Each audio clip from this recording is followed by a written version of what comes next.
Hello guys, subscribe करिए spoken English by genesis को और बेल आइकन को दबाना मत भूलिएगा। इंग्लिश सीखने की एक भी वीडियो आपको मिस नहीं करनी है। Hi guys, this is Rahul. आप सभी का स्वागत है इंग्लिश बेसिक के लेसन नंबर 11 में। सो गाइस, आज हमारा टॉपिक है WH फैमिली।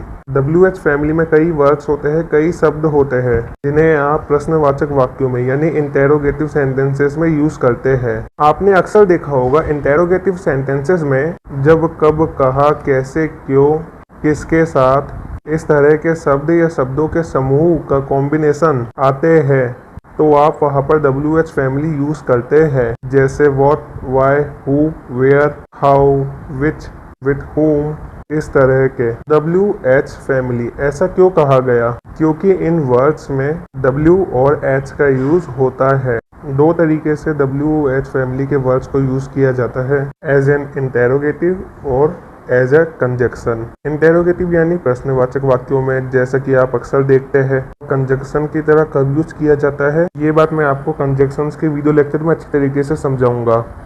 अगर आप वो वीडियो देखना चाहते हैं तो चैनल को सब्सक्राइब करके रखिएगा। कई सारे कंजक्शंस है जो एक के बाद एक वीडियो लेक्चर्स में आपको समझाए जाएंगे। फिलहाल आप यहाँ पर इन शब्दों को जानेंगे, इन शब्दों के कॉम्बिनेशंस को जानेंगे, इन वर्ड्स कॉम्बिनेशंस के बारे में आपको पता लगेगा। आपको इन्हें अच्छी तरीके से याद कर लेना है ताकि आने वाले लेक्चर्स में जब सेंटेंसेस आपके सामने आएंगे तब आपको याद आएगा कि हाँ, मैंने ये सब WH फैमिली में पढ़ा था कि इस वर्ड को यहाँ पर किस तरीके से यूज किया जाना है। ये मैंने WH फैमिली के वीडियो लेक्चर में देखा था, तो आपको ये अच्छी तरीके से देखना है ताकि बाद में आपको सेंटेंसेस में कोई भी प्रॉब्लम ना आए। आइए कुछ एग्जांपल्स देखते हैं। व्हाट, इसका मतलब होता है क्या। ये तो हम अक्सर जानते हैं जब भी किसी सेंटेंस में आता है, जैसे आपका नाम क्या है, व्हाट इज योर नेम।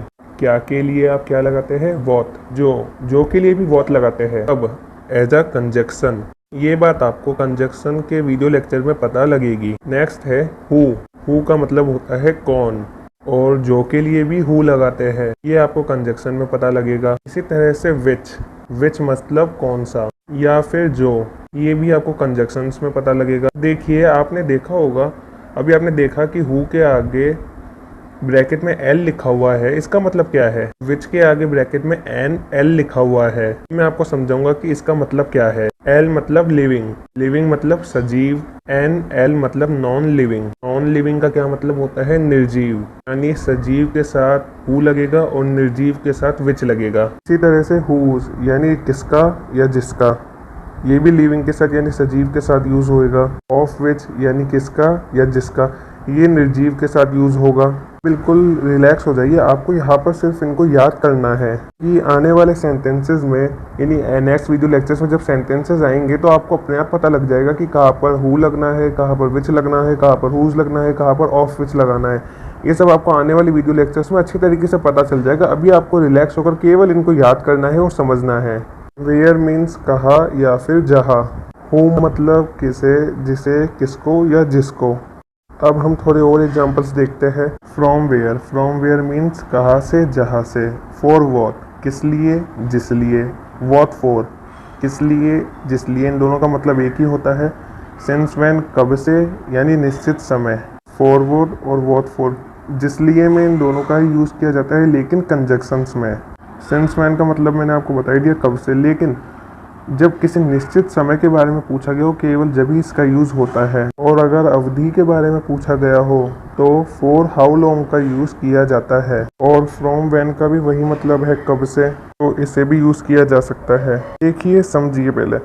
मान लीजिए मैं आपसे पूछूं, आप कब से खाना खा रहे हो। अगर मैं निश्चित समय के बारे में पूछ रहा हूँ तो मैं सिंस व्हेन का यूज करूंगा। तो अगर सिंस व्हेन का यूज करूंगा तो आपका उत्तर यानी आपका रिप्लाई भी निश्चित होना चाहिए। जैसे कि मैं आपसे पूछूं, since when have you been playing, आप कब से खेल रहे हो, तो आपको आंसर भी निश्चित समय के हिसाब से ही देना होगा। सिंस 2 o'clock 2 बजे से।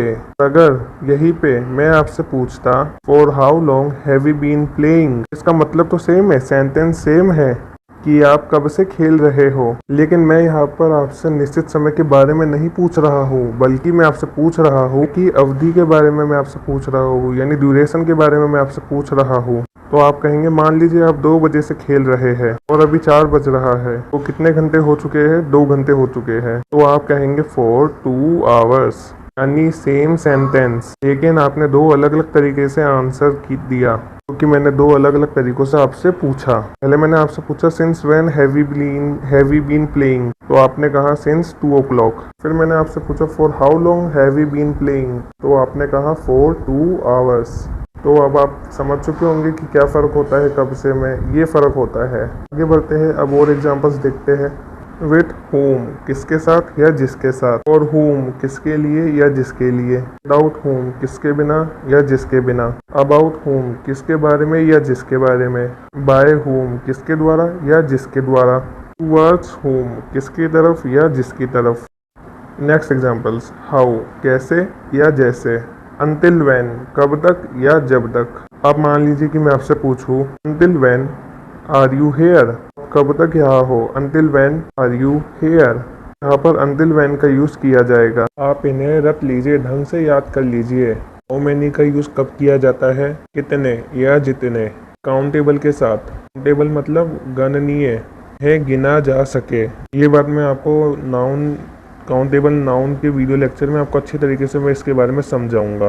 अगर आपको वो वीडियो देखना है तो इस चैनल को सब्सक्राइब करके रखिएगा, क्योंकि वो वीडियो भी मैं बहुत जल्द अपलोड करने वाला हूँ। हाउ मच कितना या जितना, इसका यूज़ अनकाउंटेबल के साथ किया जाता है, यानी अगणनीय, यानी जिसको गिना ना जा सके, यानी जिसे गिना नहीं जा सकता। जैसे फॉर एग्जांपल एक ओवरव्यू में आपको दे देता हूँ। मान लीजिए आप कहे कितने पेन, हाउ मैनी पेन्स, क्योंकि पेन को आप गिन सकते हैं। कितनी किताबें, क्योंकि किताबों को आप गिन सकते हैं, तो आप कहेंगे हाउ मैनी बुक्स। अगर मैं कहूँ कितना पानी, पानी को आप गिन नहीं सकते, आप ये नहीं कह सकते 1 पानी 2 पानी 3 पानी 4 पानी, आप पानी को गिन नहीं सकते, तो आप यहाँ पर कहेंगे हाउ मच वाटर।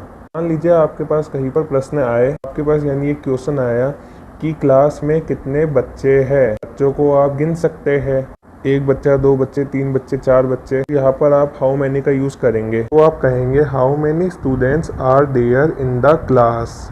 या मैं आपसे पूछूं कि ग्लास में कितना पानी है, तो कितना पानी, पानी को गिन नहीं सकते, तो आप कहेंगे how much water are there in the glass. ये हाउ मैनी और हाउ मच का कॉन्सेप्ट भी एक अलग वीडियो लेक्चर में मैं आपको अच्छी तरीके से समझाने वाला हूँ। अगर आपको वो वीडियो भी देखना है तो आप बाद में मेरे चैनल पर जाकर वो वीडियो भी बाद में देख सकते हैं, जब मैं उसको अपलोड कर दूँ। वो भी बहुत जल्द मैं अपलोड करने वाला हूँ, तो चैनल को सब्सक्राइब करके रखिएगा।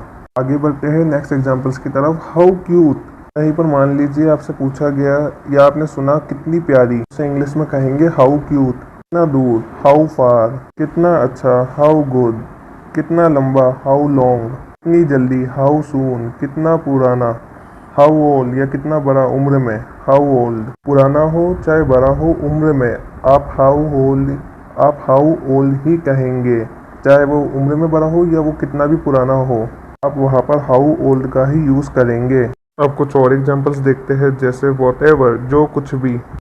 नेक्स्ट एग्जांपल व्हाटसोएवर जो कुछ भी, हुएवर जो कोई भी, हुसोएवर जो कोई भी, व्हिचएवर जो कुछ भी, विथसोएवर जो कुछ भी। देखिए सो लगाया, व्हाटएवर के अंदर सो लगा दिया, व्हाटसोएवर बात वही है, एवर के साथ सो लगाया बात एक ही है, हुसोएवर। मीनिंग सेम है, बस लगाने का एक अंदाज है, बाकी मीनिंग उसकी बिल्कुल सेम है। एवर विथसोएवर तो कुछ भी, व्हेनेवर मीन्स जब कभी, हाउएवर जैसे भी या फिर भी। हाउएवर एक बहुत ही इम्पोर्टेंट वर्ड है, ये एक कंजंक्शन भी है। जब आपको कंजंक्शन के वीडियो लेक्चर में आपको कंजंक्शन के बारे में समझाया जाएगा, जब आपको बहुत ज़्यादा ताज्जुब होगा कि इसको किस तरीके से यूज़ किया जाता है। बहुत ही इंटरेस्टिंग कॉन्सेप्ट है।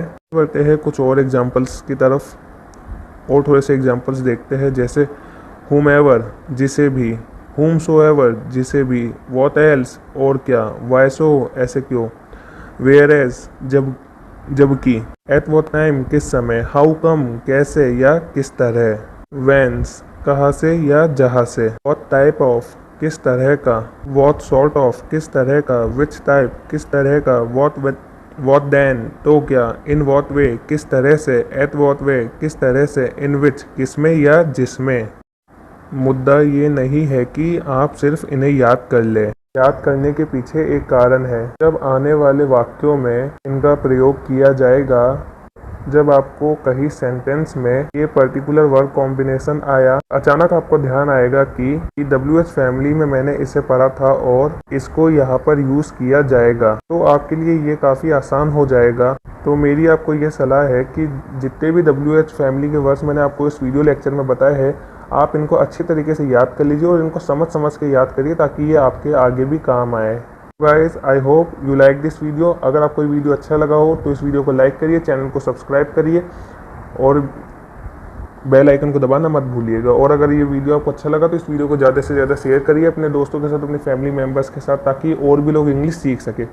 और गाइस, मैं आपको रोज़ PDF की लिंक देता हूँ वर्ब्स की। आपको रेगुलर वर्ब्स याद करने हैं, रोज़ आपको लिंक मिलती है, आप किसी भी वीडियो के अंदर जाके लिंक देख सकते हैं। रोज़ के आपको 1 पेज वर्ब्स के याद करने ही करने हैं, क्योंकि वो आपके लिए काफ़ी इंपॉर्टेंट है। और गाइस, अगर आप मेरा कोई भी वीडियो कहीं से भी देखें तो आपको लेसन 1 से ही देखना है वापस से जाके, क्योंकि मेरे हर वीडियो के पास में लेसन 1, लेसन 2 लिखा हुआ है, तो आपको लेसन वाइज ही पूरा वीडियो लेक्चर्स देखने हैं। लेसन वाइज देखने से आपको हर चीज़ क्लियर हो जाएगी और आप अच्छी तरीके से हर चीज़ को समझ पाएंगे। So guys, I hope you like this video. Thanks for watching.